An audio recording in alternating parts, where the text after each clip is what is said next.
হে এবার মাঝে Debendu Moni and your আছিং youth hub education YouTube channel এবং জেক্সপো 2025 এই যে পরীক্ষাটি সেটার জন্য যারা এখন অধীর আগ্রহে অপেক্ষা করে চলেছে তাদের প্রত্যেকের জন্য কিন্তু আজকের এই ভিডিওটা ইম্পর্ট্যান্ট। জেক্সপো 2025-এর তোমাদের পরীক্ষা হবে কি না, তার সাথে সাথে যদি পরীক্ষা হয় তাহলে সেক্ষেত্রে পরীক্ষায় তোমাদের কি কি থাকবে কি না, কখন তোমাদের ফর্ম ফিল আপ করতে হবে, সেই সব কিছু নিয়ে কিন্তু আজকের এই ভিডিও। কমপ্লিটলি কিন্তু ভিডিওটা দেখবে, তাহলে সেক্ষেত্রে কিন্তু তোমাদের সুবিধা হবে এবং প্রিপারেশন নিয়েও কিন্তু আমি তোমাদের সাথে কিন্তু কিছু কথা বলবো এবং যে কথাগুলো বলবো সেগুলো একটু কিন্তু মাথায় রাখবে।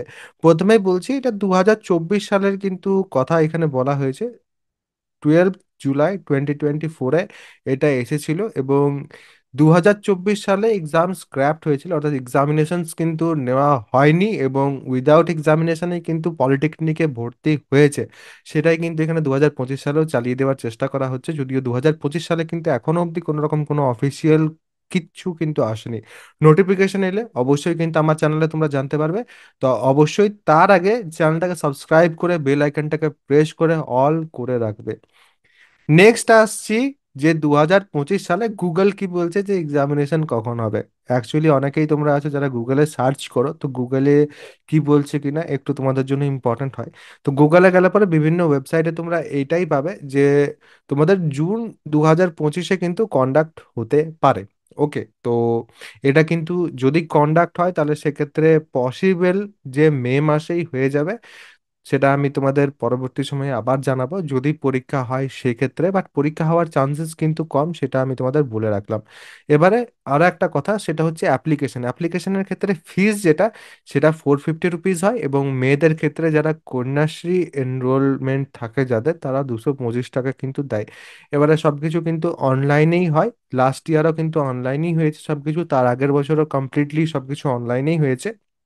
অনলাইনেই তোমরা কিন্তু তোমাদের অ্যাপ্লিকেশনও করতে পারবে, অনলাইনেই কিন্তু তোমরা তোমাদের যে কাউন্সেলিং এবং ভর্তি প্রক্রিয়া সেটাও কিন্তু অনলাইনেই করতে পারবে। এবং আরো একটা কথা, যে টাকাগুলো তোমরা পেমেন্ট করবে সেগুলো কিন্তু সব নন রিফান্ডেবল। ঠিক আছে, এরপরে ডকুমেন্টস কি কি লাগে সেটা আমি তোমাদের একটু সামান্য এখানে দেখিয়ে দিই। ডকুমেন্টস কি কি লাগে কিনা এটা বিভিন্ন ওয়েবসাইটেই তোমরা পেয়ে যাবে, কোনো সমস্যা কিন্তু নেই এবং এই ডকুমেন্টসগুলো কিন্তু তোমাদের দিতে হয়। এবার নেক্সট আসছে তোমাদের এলিজিবিলিটির ক্ষেত্রে তোমাদের কিন্তু যে ডেট অফ বার্থ সেটা কিন্তু 1 জুলাই 2010 এর আগের হতে হবে। অর্থাৎ তোমরা যদি 1 জুন 2010 হও তাও চলবে, 30 জুন 2010 হও স্টিল চলবে। 2010 সালের 1 জুন এর আগে কিন্তু তোমার জন্ম হতে হবে এবং এজের কিন্তু আপার লিমিট কোনো কিছু নেই। এবং তোমাদের কিন্তু মাধ্যমিক পাস হতে হবে, 35% মার্কসের ক্রাইটেরিয়া কিন্তু এখন আর নেই। ওকে, নেক্সট এবার চলে আসছে কিছু টেন্টেটিভ ডেটস এর ক্ষেত্রে। অনলাইন অ্যাপ্লিকেশন কিন্তু তোমাদের ফেব্রুয়ারির শুরুর দিকেই চলে আসার কথা, ফেব্রুয়ারি 2025-এ যখন আসবে আমি তোমাদের কিন্তু কমপ্লিট প্রসেস যেটা সেটা দেখিয়ে দেবো। আর লাস্ট ডেট যেটা সেটা মার্চে বলা হলেও এটা কিন্তু এপ্রিল অবধি তোমাদের চলতে পারে। বাট তার আগে অবশ্যই কিন্তু তোমরা আমার চ্যানেলে চোখ রাখবে, আমি তোমাদের কিন্তু তার আগেই ভালো করে বুঝিয়ে দেবো যে কিভাবে তোমাদের ফর্ম ফিল আপ এটসেট্রা করতে হবে। অ্যান্ড এখানে এক্সাম ডেট এটসেট্রা নিয়ে যেগুলো দেখতে পাচ্ছ সেগুলো কিন্তু হবে কি হবে না সেটার কিন্তু কোনো গ্যারেন্টি এখন নেই। তাহলে কি দাদা আমরা প্রিপারেশন নেব না? প্রিপারেশন অবশ্যই তোমরা নেবে এবং যে এক্সপো এক্সাম যদি হয় তাহলে সেক্ষেত্রে খুবই ভালো হবে। প্রিপারেশনের ক্ষেত্রে আরো একটা কথা বলছি, যতক্ষণ না কনফার্ম ডেট আসছে ব্যাচ এটসেট্রা কিন্তু জয়েন করো না। ওকে, ব্যাচ কিন্তু জয়েন করবে না, কনফার্ম ডেট না আসা অবধি ব্যাচ জয়েন করবে না। লাস্ট ইয়ার প্রচুর স্টুডেন্ট কিন্তু রিকোয়েস্ট করেছিল ব্যাচ আনার জন্য, বাট আমি কিন্তু ব্যাচ আনিনি যতক্ষণ না কনফার্মেশন এসেছিল। কারণ লাস্ট ইয়ার আমরা প্রত্যেকেই জানতাম যে এক্সামিনেশন হয়তো নাও হতে পারে এবং সেই কারণেই কিন্তু ব্যাচেস আনা হয়নি।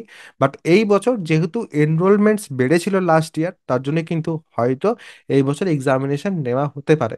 তো যদি নেওয়া হয় অবশ্যই কিন্তু আমার ব্যাচ আসবে এবং আমি নিজে যেহেতু 542 র্যাঙ্ক করেছিলাম যে এক্সপোতে, আমি আশা করছি যে আমি তোমাদের কিন্তু ঠিক মতো ভাবে গাইড করতে পারবো যে পরীক্ষার জন্য কিভাবে প্রিপারেশন নেবে কি না। তখন অবশ্যই ব্যাচেস এটসেট্রা আসবে এবং অ্যাফোর্ডেবল ব্যাচেস হয় তোমাদের প্রত্যেকের জন্য।